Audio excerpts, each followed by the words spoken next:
everyone, my name is Fiona and I am, of course, one of your co-hosts for the DM's Book Club, a podcast where we talk about some Dungeons & Dragons and how we might implement it in our role-playing campaigns. So, we have done it. We have finally reached the end of Series 2, and I'm starting to make some plans for the upcoming third series. But to tide us over till then, I thought I would share with you a little something special. As you probably know from the other podcast I run, What Am I Rolling, I am a massive fan of running one-shots. And as it's almost Halloween season, I thought I would just run a nice little horror one-shot for two of our semi-regular co-hosts, David and Sam. This one-shot, The House of Lament, comes from my favourite D&D sourcebook to date, Van Richten's Guide to Ravenloft, which features everything both players and DMs need for running a horror-based campaign. As soon as I read it, I knew I had to run it for this podcast, and I'm so glad I did. You'll probably notice the audio quality changes every few episodes as we had to go from playing this one-shot in person to then online due to various work commitments. But if anything, it just goes to show that you can run any RPG, both in person and online, and it can still be fun. I hope you enjoy it as much as I enjoy running it, and just to say thank you. Thanks to everyone who supported us during the last series. It really means the world to us, and we can't wait to see what the next series holds for us. So, without further ado, here is House of Lament.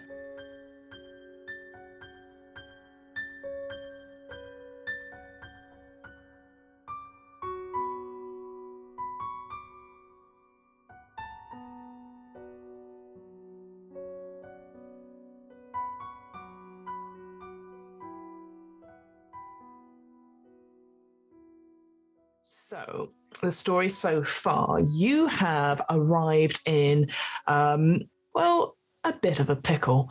Tobias and Lyle, you are sort of met at a crossroads where a mysterious stranger disappeared before your eyes, and I would say you were drawn to these crossroads due to some cryptic messages.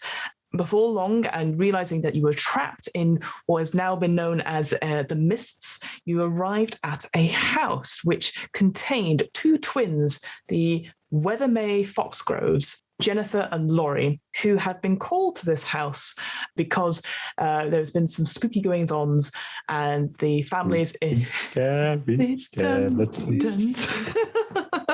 Yes, that's exactly what they've come to do as an SNL sketch. Because a family in Borska had asked them to rid or find out what is going on here. And you have discovered quite a bit of the house through various dreams or the various hints dropped by Laurie after Jennifer's found a few bits and pieces, is that part of this house, this manor house, was originally a fortress, a sort of big tower on the sides, which belonged to the Silverer family. And a long time ago, there was a demon warlord that came and claimed this fortress for their own, and the sort of last heir of the Silverers, Mara, had came back to claim what was rightfully hers, but at the last second was betrayed by her knights, who gave her up and gave her over to the demon lord. However, there was some sort of hints dropped that she made some sort of dark dealing, some sort of pact with something unknown, and managed to defeat this demon lord in some sort of battle.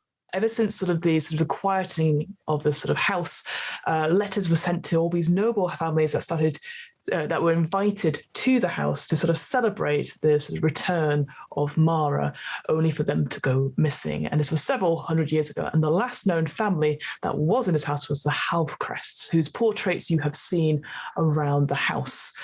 I think, Tobias, you had seen what looked like a lady of the house in the conservatory, and both of you had seen what remained of Lord Halfcrest in the master bedroom. To pick us up, you have been contacted by a spirit claiming to be Mara, asking you several things to help her be put to rest. The first was to evict the Chimney Witch, which we currently say is unsuccessful for various reasons. The current mission that's been given to you through the Ouija board is evict the Leaper.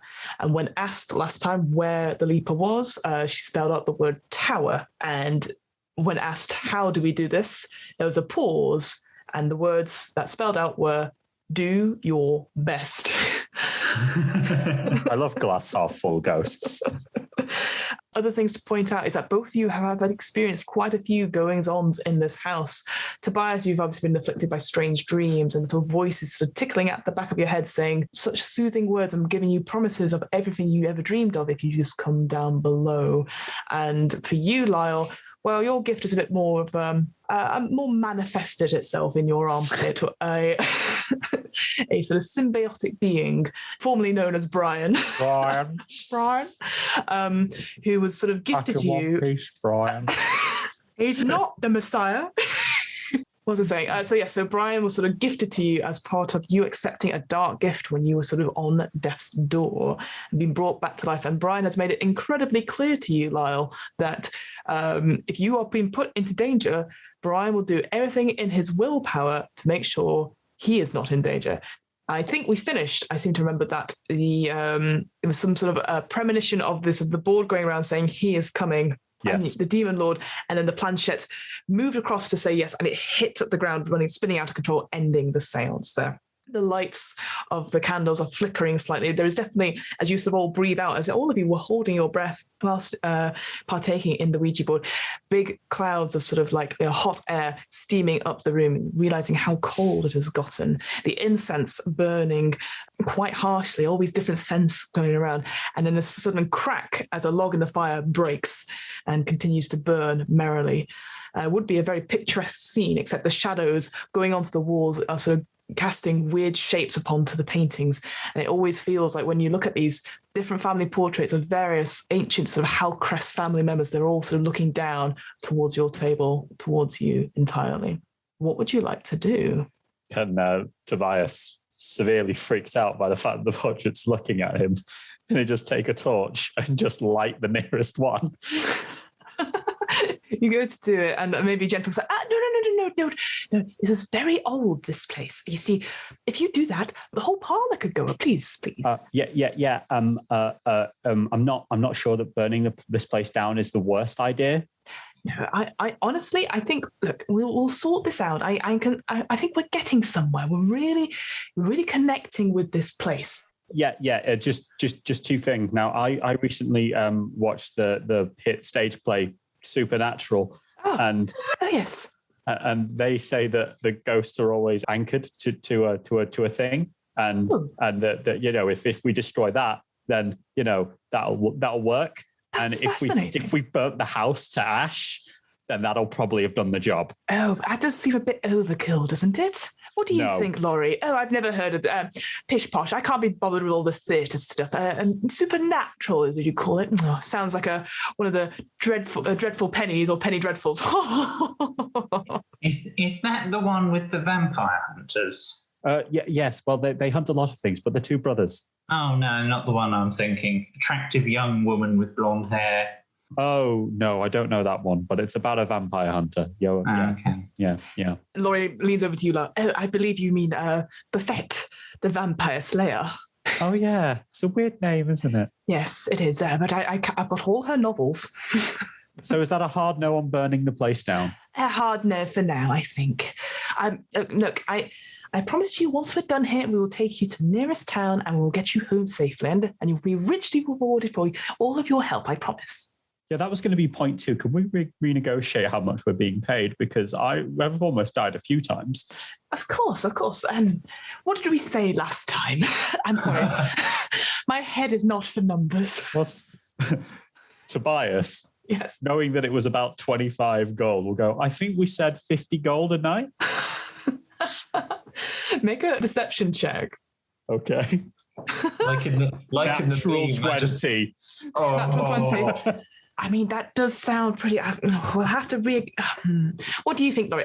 That's pretty. I mean, there's some serious spooks here. I wouldn't be surprised if they asked for 100 at this point. Oh no, 50. Yes, of course. We'll sort you out. 50 a piece. That's not. Oh no, it was 50. It should be more. Oh, I see. Oh, well, we'll renegotiate. We don't have that much honours just now. As we did say, ghost hunting is not a profitable business because this is the first time we've actually seen a ghost. Oh.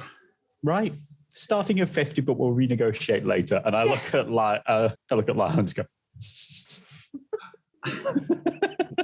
As you wink, Lyle attempts to wink back. She just blinks both eyes.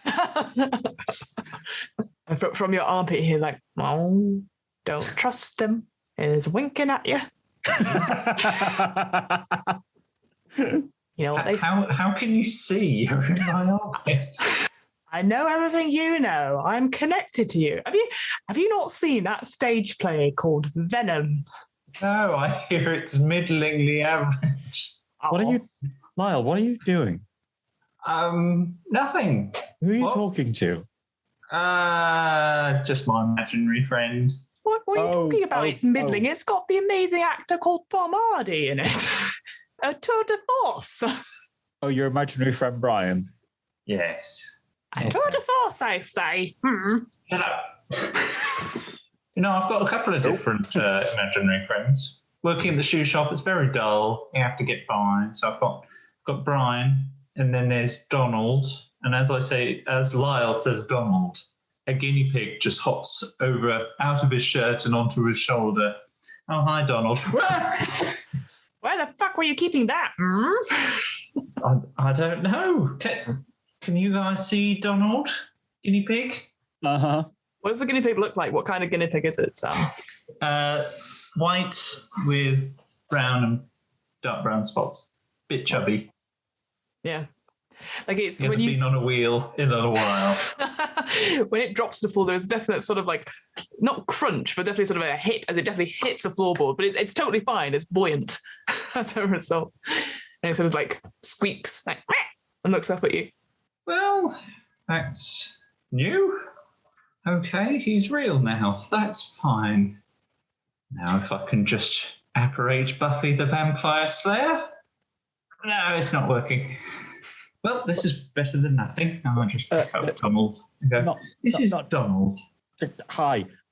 Not that this hasn't been like really educational, but I have a vague memory of the ghost people saying that he was coming. Oh yes. Maybe I don't think it's Donald. No. I think maybe that we should probably leave this room. You pick up Donald. Donald sort of looks at you like like big eyes, like Puss in Boots. Black, pitiless eyes. Yeah. Like a guy's eyes. Big chubby cheeks. The tower, you have passed it. You sort of looked at most of the rooms on the outskirts, except for one room, which then you can see leads on to what looks like the remains of the tower. Laurie's like, well, we've not had a chance to look in there yet. I guess if that's where the leaper is, maybe we should go there. Or there are some stairs upstairs. We could go see more of the second floor. But I mean, I don't know about you, but I feel a bit of a tickle in my throat now after seeing the Lord of the house. I don't want to feel ill. Yeah, maybe we should all stay together this time. If he's coming, then I think splitting up is probably a bad idea. Makes sense. After you. Okay. Jennifer, are you going to come with us? I should be here because at least one of us needs to maintain the safe space here and make sure the sigils work and everything like that. So I will remain here and maybe I'll light a few more candles. This place is fucking lit, right? I've described this before as like there are candles everywhere. In fact, I think at the beginning of the last seance, she actually dimmed some of the candles that she'd been carelessly plugging up. She was, no, I think I should stay here just to make sure that this place is safe. Obviously, you're more than welcome to come back. Nothing can come through those doors. Once you're in the safe space. Is she being a coward or nefarious in some manner? Ooh, make an insight check. Can I also make an insight? Absolutely, you can both make an insight check. Absolutely. 12. 14. She does seem very genuine to both of you. If anything, like she's just exactly like the mirror of her brother, very foppish, very sort of like, oh, that's terribly exciting, but also scary. But it's genuine. Like she does seem to know what she's on about making sure the room is protected. So it does seem genuine to you guys. Guess we better be off then. Yeah. I guess so. All right. I'll lead the way. So I draw my sword and shield and head out. All right. I pick up Donald. Just for the record, I've cast Find Familiar. Yes. Gathered. Okay, so looking at the map, again, you've come out of the sort of this room here at the front of the parlor into the foyer again.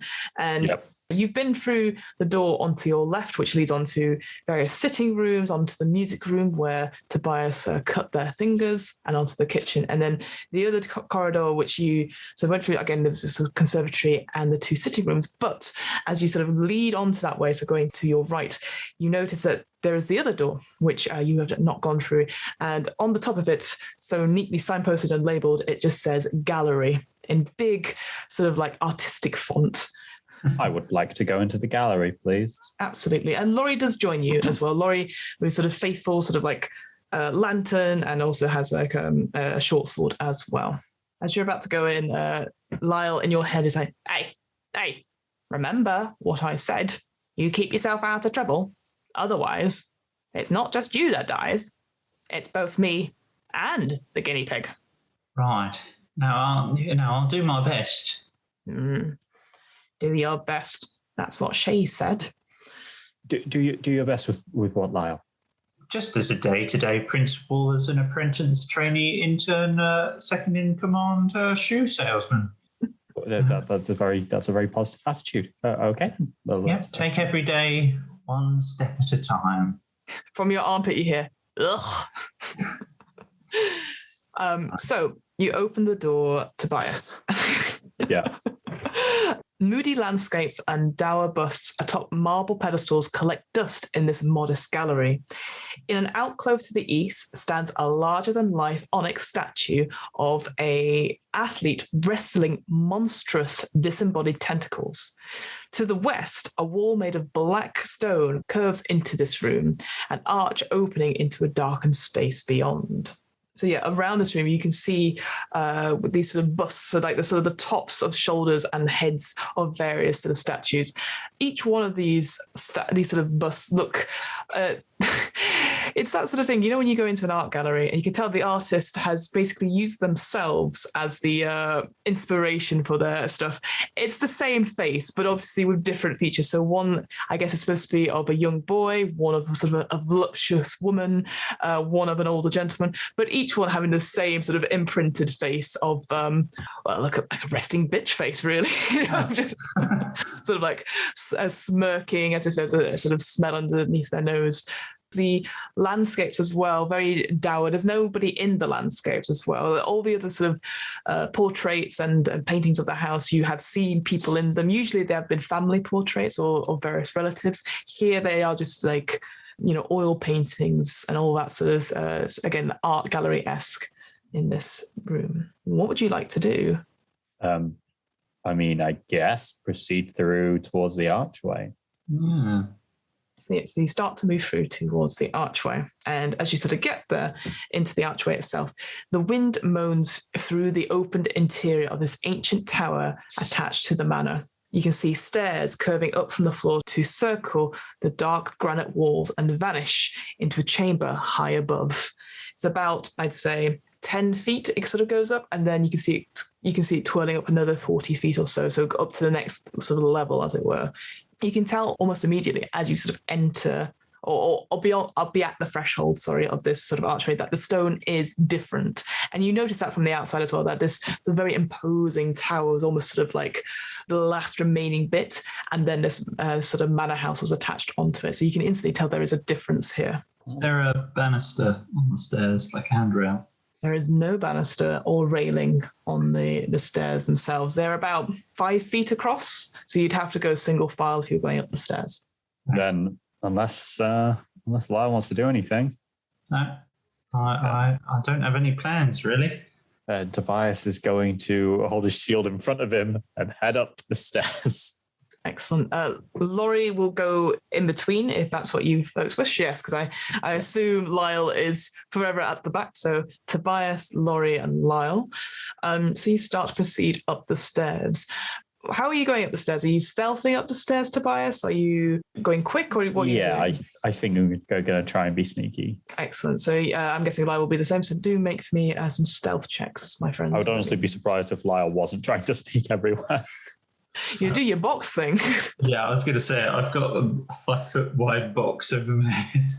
You can try some, but you're not going to beat my roll. Probably not. That's a 10. And a 2. And it. That's really excellent too. And let me just roll for Laurie.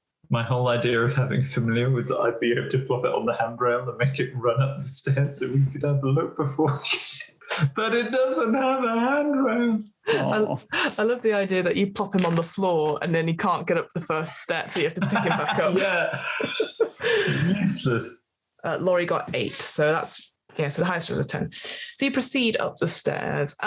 You're as careful as you can be. The actual stairs themselves are slick with sort of damp and dust. And actually maybe, Tobias, as you put your hand next to the wall, you can feel something sort of dripping down it. And you take your hand away and you notice that it is covered in sort of like a red-like substance, almost like the color of rust. And you look back at the wall where your handprint was, which is now being slowly covered over again by what looks like dripping blood coming down the walls. You carry on proceeding as slowly as you can from that point. It is just freaking you out. You take no damage or anything from that.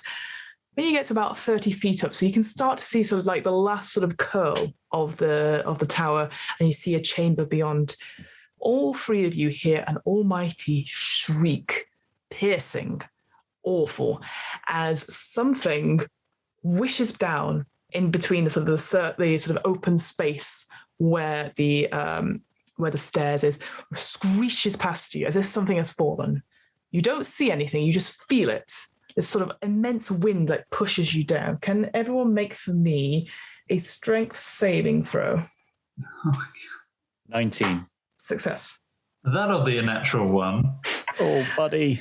And Laurie also doesn't make it with that roll. Tobias, you feel the scream, and this sort of wind, it sort of pushes against you, and you huddle yourself against the wall. Again, that horrible blood-like substance like sort of seeping into your clothing, but you are not pushed back.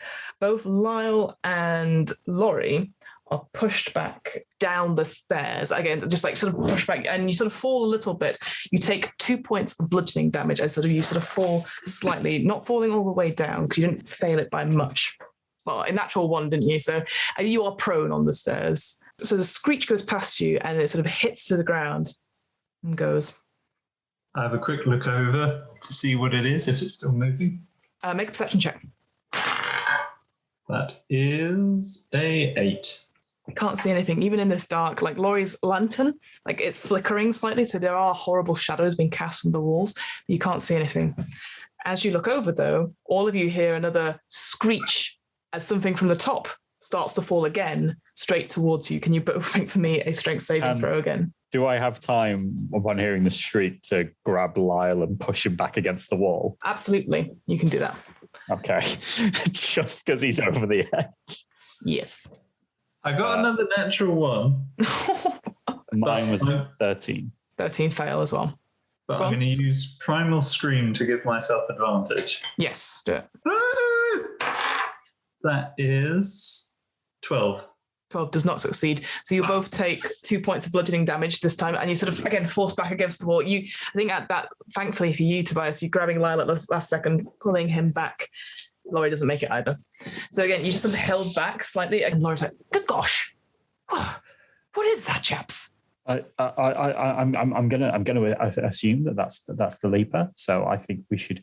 They're trying to keep us away, so we should probably go because they're just going to keep doing it. But we must be. But how do we get rid of it? Like, surely we have to go to get up. Yeah, that's what I mean. We should try and move up there quick as we can. Oh, I see what you mean. Okay. And instead of stealthing, I am just going to try and get up the stairs quickly. Okay. Is that what you're doing as well, Lyle? Yep. Cool. Just before you make the top of it, again, this time being, I'd say maybe 5 feet, you can see sort of the top bit of this tower now, the chamber at the top, like a sort of a doorway going in again. But as you sort of get to that sort of final few steps, you just hear an almighty shriek. It's piercing in your ears this time. Make for me another strength saving throw, both of you. 21. A success. Natural 1. Oh my God. Sam. Yeah, 3 so far. That is ridiculous. And Laurie does not make it as well. It's another 2 points of bludgeoning damage as you again push back again, and it's awful this time. You know, it's like that's is it the Doppler effect, isn't it? I can't remember, where the sound of the scream changes as depending on where it is. But it's still horrible, as if someone has thrown themselves off this tower and they head sort of almost straight down, and then it presumably hits the ground, and then silence as the echoes go. But you make it to the top. And there is a doorway that you sort of, again, all sort of rush yourselves into. Yeah, actually, no. So the stairway goes all the way up into the top of this room. So you sort of make it in, and this sort of chamber at the top is completely empty, except for across the room, there is sort of strewn sort of bits of soot of a crimson ringmail. It lies in the middle of a faded chalk outline of some sort of symbol on the floor. You can see there is sort of like etchings of sort of like raven feathers on the floor. And that's all you see up here. There's no window out. There's no other door or anything like that. You've reached the top, and all you found is this chainmail. So it's like armor. Mm-hmm. Ringmail, essentially. Can I equip it? You certainly can if you want to. I do. Cool, yeah. Okay, so you now have ringmail, heavy armor. Armor class is now 14. So you have disadvantage on stealth. That's fine. Yeah, and as you put it on, Lyle, you can see this as well. You can see as Tobias is putting it on, you can see the red, it sort of clicks into place as almost as if it was brand new. And as you're sort of dusting off the thing, there's no dents, there is no nothing. And so as you sort of put it on, you feel sort of empowered by it, Tobias. Like you feel, oh, finally. Actually, you probably take off all the cloaks that you got from those sitting rooms and those bedrooms that you were using as padding from before. You're like, phew, don't need them anymore. Oh yeah, I look like a real knight now. I've got a shield, I've got some chainmail, I've got a sword. Yeah, you do. You do. And it fits. Looking good, buddy. It fits perfectly. Oh, I'd say the entire trip hasn't been a wash after all. Yeah. I mean, you just put that straight on. I did. Didn't you? I have an intelligence of 9. It's a strange way to rate oneself, but okay. You're not worried that it might be cursed or I've gone astray? At this point, Lyle, I just assume bad things are going to happen, so I might as well have some armor. Yeah, looking at it as well, either of you can make a history check for me. Yeah. Natural 20. Natural 29. So Tobias, looking at the armor itself, because you're like sort of admiring yourself at this point, it's almost like beautiful sort of like dark cherry color to the armor. It's definitely ancient. It's not modern armor at all, but it fits, and it as you can clank around the room, making sure that you can walk the John Wayne walk, essentially. You're looking pretty good. Lyle, you're looking at the floor and you're looking at the symbol. And you, in the back of your head, you've seen the symbol before. You can't picture where, though. Somewhere recent. It's sort of the idea of birds and ravens, and you link it back to protection, cleansing, stifling. That sort of like purifying a place. So whatever this mark here was to sort of cleanse the area in some way. Right. So I relay that this mark here is somehow intrinsically linked to this place. Laurie has a quick look as well. And cleansing it. Gosh, it's a very pretty mark, I must say. Great chalk work. It looks like a raven, you say, that kind of, or is it just the... Yeah, so it's it looks like actually, because I actually have it with me now, but no, it doesn't really have it. But sorry, I'll show you the Ouija board I would have brought. Ooh. So you see, it's sort of like, imagine those sort of the bits of the ravens on the top of this Ouija board there, are like all around, essentially. And then in the middle, it's like a many-pointed star with like a gem in the middle, essentially. The drawing itself is rudimentary, but it's very clear. Like it's almost like deliberate marks have been made. Like most of the work has gone into the ravens on the outside of it. Interesting.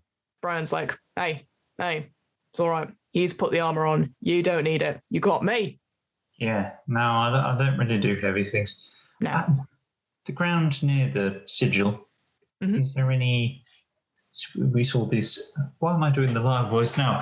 We saw a lot of this kind of red gunge coming down walls on the way. Yes, you would have. Yeah, I think you would have seen as Tobias took his hand away from the wall. There's sort of the handprint and then the sort of the red stuff on his hand. Yeah.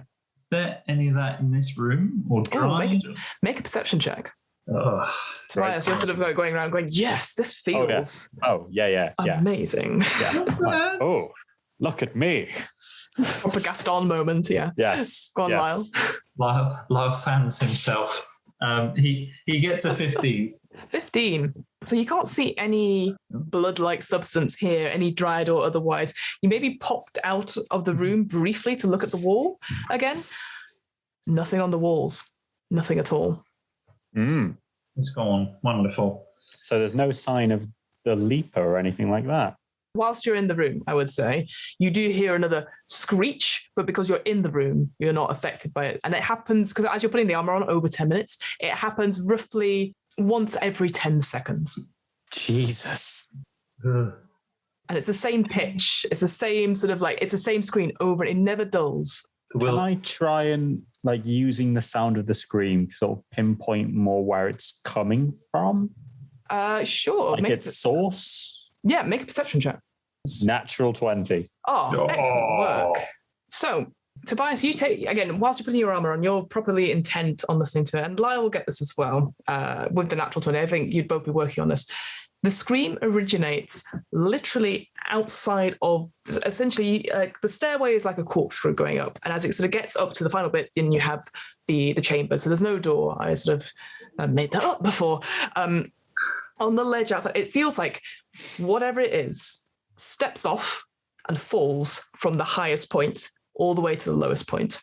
And it does that repeatedly over and over and over, not stopping. It's a bit more of a horrific version than a wheelhouse scream, but yes, for the sake of this, it is definitely a wheelhouse scream.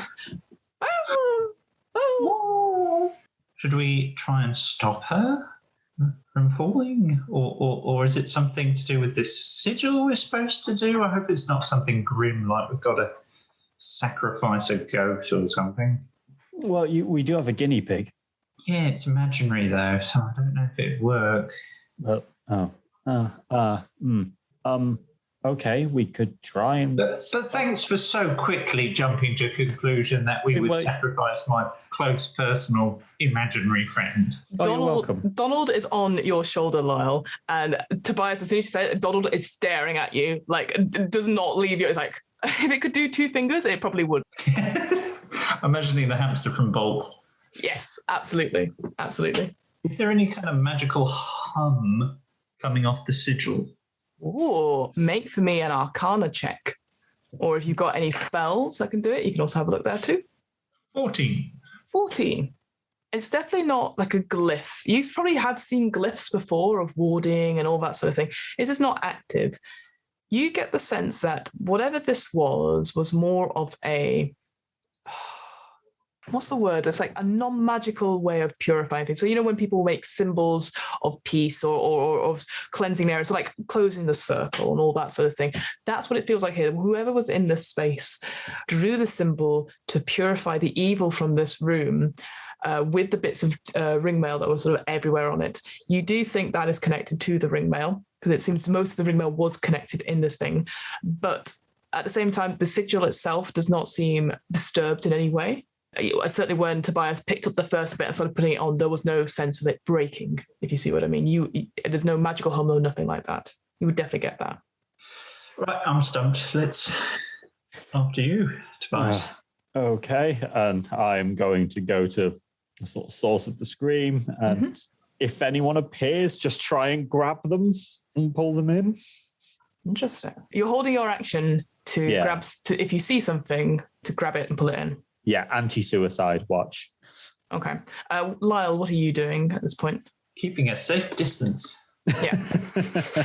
Laurie will also do the same, but Laurie will be helping with the light so that you can see out. And you can see pretty well this tower at this point. You can see that it is like 10 feet across and like 40 feet down and stuff. Tobias, as you're sort of there waiting, the scream happens, but you don't see anything as it drops. Can you make for me a strength saving throw? 5. 5. You are sort of pushed back into the room. You take 2 bludgeoning damage as the scream sort of whooshes back down. But you didn't see anything. Couldn't see anything. Well, we can't just go down. A little bit of a loss. We were told to go here. And do our best. And chaps, we can't see it, maybe we can try and make it see. Like I didn't see anything with the light, but maybe we could, I don't know, stop it from going down, maybe throw something to see if it bounces back up. You mean just drag a bed to the bottom? I mean, anything. You've just left lots of cloaks on the floor. Maybe we're like a trampolini. Okay. I think there's maybe the best chance of me making it down there as quickly as I can and lasting the screams. So how about I'll grab the cloaks, sprint down the stairs, shove them all at the bottom. Oh no, I meant like a whole. You hold an end, I hold an end, Lyle holds an end, and we just stop it. I mean, I don't know. Oh, that could also work. Okay, let's do that. We can't see where she's jumping from, can we? I couldn't see anything. All I heard was screaming. No, but we felt it, sort of in the middle. Seemed like certainly felt the gust of wind. If we can see her jumping, I think I can stop her. I couldn't see anything. Right. Okay. What are you thinking, Lyle? Oh, I can trip her up before she jumps. She's like steps on a banana or something like that. Oh, I see. Well, like an illusion of some sort. Almost, yeah. Okay. But we don't know where she is, so let's go with the collect plan. Sounds good. We just need to get No, but maybe if we can't see where she is, maybe we should just assume where she is and throw stuff. Like I mean, I could throw my sword at the air, like swash swash. I'm sure I could find like some crossbows or something. Let's try and catch her. Okay. I like Tobias's plan. Okay, well, it's technically my plan, but okay. Yeah, but Tobias made it sound. Yeah, no, you're right. He did. Feasible. I mean, he looks amazing in that armor, so he's clearly in charge now. Sorry, what were you saying, Lionel? I was just staring at Tobias. You're Lyle. I'm Laurie. Oh yeah. Lyle is crushing so hard he's forgotten his own name. So what's the plan? So I'd say we're gonna get. With Lyle's help, Tobias is going to sort of like tie some of the cloaks and stuff together, try and form them into an improvised like blanket of some kind. Yeah. And the three of us will spread out in the stairway and hold it. Yep, easy enough. Like you take a couple of times to sort of realize that whatever this thing is, even though it's echoing all the way around, I think with that sort of, I think one of you had a natural 20 from before, that sort of, it is almost plummets down. So it's not like in the direct center. It is definitely close to one of the walls. So you sort of spread out and you hold it. You sort of rush out and do it. Are you holding any actions at all? Like, I would say Tobias is just putting all his strength into holding this sheet. Putting all the weight in your back. None of it in your legs. All just the back. All of it in your back. Like, back against the wall, sheet taut. Laurie will do the same. So you rush out, you do that, and you count in your head. That's sort of 10 seconds. You sort of go 1, 2, 3, 4, 5, 6, 7, 8, 9, 10. You feel something move through the cloak, and I need you both to make strength for athletics checks. That's 1. Dirty 20. Sam, is that 4 ones in a row? Yep. Get rid of that dice. Not in a row, but that's pretty bad. An unnatural 20, a 1 is also there. Okay, so 2 of you pass.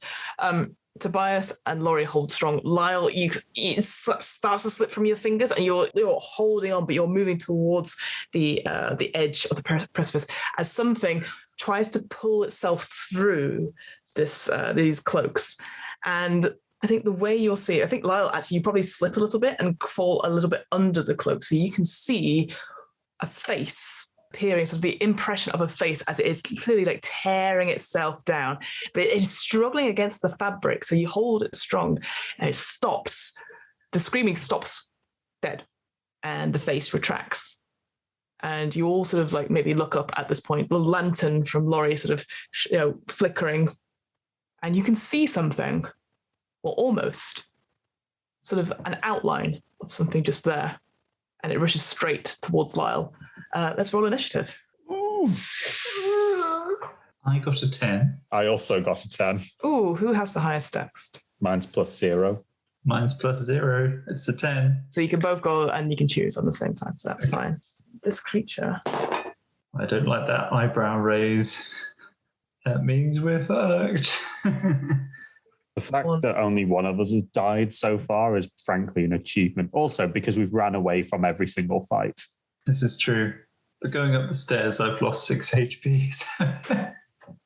You have Of the 10 you had. All right. Laurie reacts first, seeing whatever it is in front of him, going for Lyle. Oh, Lyle, stop! Don't, no! And will slash at it with his long sword.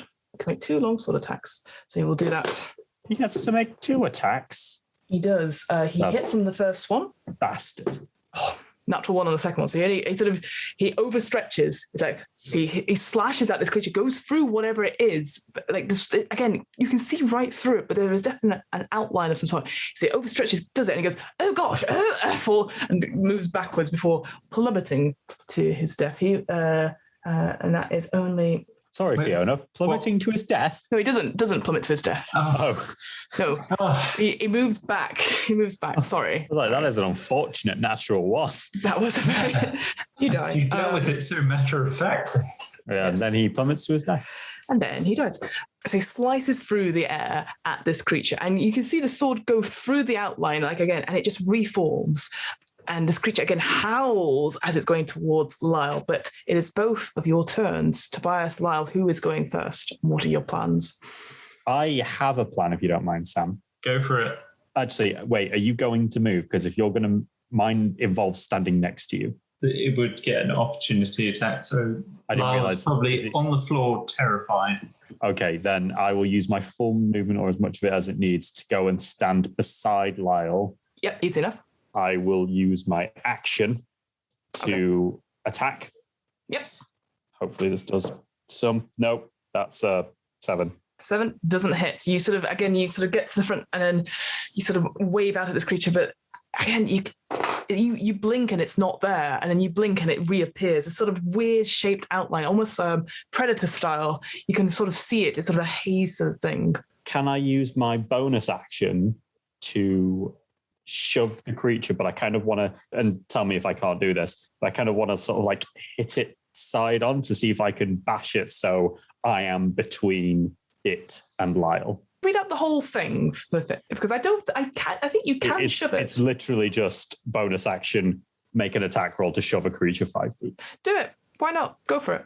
Okay. There's nothing on the stat box saying it can't be shoved. 5. No, you don't shove it. Again, you do the same thing that Laurie does. You sort of try to step in front of Lyle to be like, duh, and then you suddenly realize that sort of horrible vertigo moment. You're like, whoa, and so you back away from the edge. This creature, and again, just not hitting this creature at all. Damn it. Lyle, it's your go. Semi-terrified and backing away slightly. Yeah. Squirt out grease. As sorry, Fiona. Okay.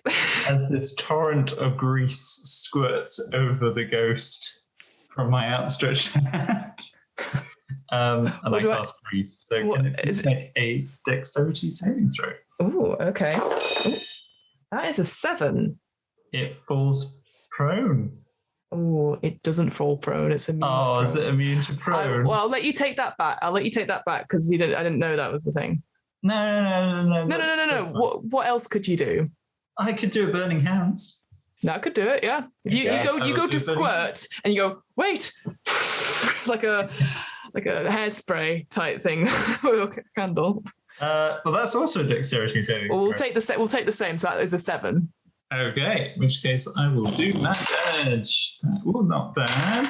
Not bad. Oh, 16 points of fire damage. Whoa, holy shit. Nice. Wow. It's half grease, half fire. It's like, yeah, no, absolutely. Yeah, I assume the grease just makes it extra flammable as well. That was an amazing set of damage. So as you just you just go again, this whole creature lights up and you can see encased in the flame, but you can still see through it, almost that weird sort of as if it's made out of gelatin. in a way, as horrible screaming faces, sort of distorted chin, screaming in agony. And the flames sort of pass through, but it does catch and it carries on. It's still there, still up, but you did do a lot of damage to it, Sam. Pretty Nice. good. It's now the Leaper's go.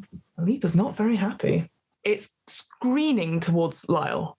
And at the last second, it turns towards Tobias, catching the sort of the light, catching on his now red ringmail. Oh, no. And you can feel you starting to move towards the edge, as if something is pushing you towards the edge. Can you make for me a strength check opposed by my charisma check? Oh, man, I have no charisma. That seems like a baller move. 14. It got a 16. You feel yourself being sort of hurtled towards the edge, smashing, going across the edge. Check or saving throw? Strength check. 14. Yeah. You get Can I pushed. do anything? Like, What as a would you- reaction? What would you do? Try and grab hold. There's no banisters, are there? No banisters. No, sorry. No, it's okay. No, it's It's okay. been an honor. No, it's okay. You get thrown, Tobias. You feel yourself going over the edge of the hole, not going down into it. You get smashed into the other side of the wall. So maybe another like 10 feet away from these guys on the ground, but you hit hard and you feel again that grease, that dirt all over you. The armor taking much other damage, but you do take not that much, annoyingly. Oh, I'm sorry it annoys you, Fiona. 7 bludgeoning damage as you hit into the other side of the wall, and you can feel like a crunch as the armor, saves you from that impact. But you can hear again that in your, like, whatever pushed you, almost in your ear, it's screaming, intensifying. It is not happy at all. It's now directing its sort of attacks at you. Top of the round, Laurie is like, oh gosh, Tobias, no! And it's sort of like, and tries to do 2 longsword attacks against the creature. Fuck's sake, that's a 5. There we go, a 21. Hooray! Again, you can see that the outline of it, it's almost like still fizzing slightly from the flames as well. And it's seeing a better look at it now. And again, maybe not looking properly where he's going. So he misses on one attack and then the other sort of slices up again through the creature. Again, this sort of weird sort of like wave, gelatin-like sort of thing going through it, making an impact, but not as much as he thought. This creature again turning around, screaming, echoing all the way around this chamber. Tobias and Lyle, it is your joint turn. What would you like to do? I will peel myself off the wall and use that fresh anger and how heroic I look in my new armor to just attack the thing. It's come right at me, hasn't it? Yeah, it's right in front of you. Yeah. Then I'm just going to turn around and slash at it. Do it. That is a 14 to hit. Hits. Great. Ugh, 3 points of damage. What kind of damage? Slashing damage, yes? Yeah, so I'm assuming it's halved. Unfortunately. Yeah. It still made a hit though, which is a point. So yeah, you slash into it, and then again, this face, it reforms, but seeing it almost like gelatin-like, sort of like a water-esque type feeling. There is something there, but as you sort of strike through it, it's just all in your face, and it is your heart is beating in your chest, or you can almost feel it hitting against your ringmail over and over and over again. Lyle, it's your go. Have I got a bit of distance between me and it, or? Yeah, it was going for you, and then has taken Tobias onto the other side, so it is opposite you now. I think Burning Hands might be a bit too danger close now, so I'm going to cast Firebolt. Nice, do it. And that is Nice. a 20 to hit. 20 hits. The natural 20. No, dirty. Oh. Dirty. Dirty. 7, 6. That's 99. 99? Points of fire damage. 9 points of 9 fire points of damage. fire damage. Very cool. That is very good. Again, you Lyle hit, is just screaming consistently throughout the whole. yeah, you're just like, ah! And I think like Donald on your shoulder is also going, ah! Like, this creature is also engulfed in flame. It's barely hanging on though, unfortunately. It's now its turn. It is going to, let me see. So yeah, it's going to go towards Laurie and it's going to do the exact same thing. You see Laurie starting to slip down the stairs, like almost as being dragged towards the edge. So he's going to make a strength check. Not good. That's the second 2 he's rolled tonight against the creature. Jesus. Yes, the creature wins that. Laurie gets thrown across the other side of the room again, hitting the side of the wall. He takes quite a bit of damage because that was a bit further down. And that's it. He's sort of sprawled prone on the ground as a result. He spends his turn getting up and he's like, chaps, I don't think I can get up there in time. Can you sort it? It's now Tobias and Lyle's go. What would you guys like to do? Well, I'm right in its face, aren't I? Yeah. Sam, do you mind if I go first? Yeah, good. Yeah, we'll keep to Cool. that. Then I will simply just try and attack it. Do it. It's a natural 1. Oh no. Yeah, you try and seize upon this moment as you see it sort of turning towards Laurie and throwing it. You see it the way it throws. Laurie almost like grabs him like a lasso and throws him across the thing, and you see sort of the spool of his arm coming back in, and you try again and it just dodges out of the way, going back, looking straight at you. Is there anything else you'd like to do? Trying a bonus action to shove it. Yeah, absolutely. Do it. 15. 15 hits. So you shoved it back 5. Right. So you shove it back from you. Back 5 feet. Mm-hmm. Yeah. And if it looks like it's going after Laurie next, not Lyle. Yes. I don't know, but Lyle's taken a lot more hits, hasn't he? I'm doing okay. I will run ready to defend him. All right. No worries. Lyle, it's your go. Firebolt. Do it. That is a 22 to hit. Whoever these rolls earlier. Whoa, you hit. A whopping 2 fire damage. 2 fire damage. How do you kill this creature? With one hand covering Brian's mouth to stop him from protesting from how badass Lyle is being. The shoehorn in his other hand hands it out. This huge flaming bolt flies towards the ghost as Lyle screams, "Get away from my knight in bedraggled, slightly old-looking crimson red armor." Amazing. So this sort of firebolt sort of rushes forward, and then it just hits the creature in its chest, and it implodes from the inside as a result, and the whole thing's and this horrible screeching wail echoes round the chamber and echoes and dies away. The cloaks and stuff at this point are just sort of been onto one side, sort of flop down the 30, 40 feet to the ground and hit with sort of a sickening wet slap on the floor, and sort of reminding you that any of you could have fallen down at any point. And there is silence. You have defeated the Lurper. You've defeated. Damn it! You defeated. You've defeated the Leaper. There you go.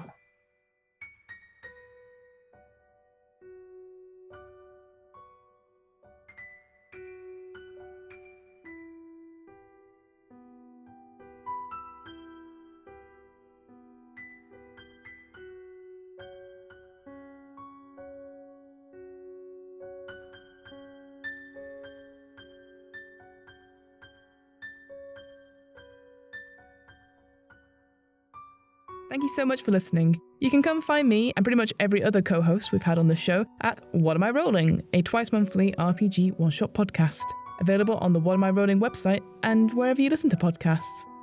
I'm hopefully going to start up our own official Discord for both What Am I Rolling and DM's Book Club soon, along with a Patreon, so keep your eyes peeled for that. Thanks again, speak soon, bye!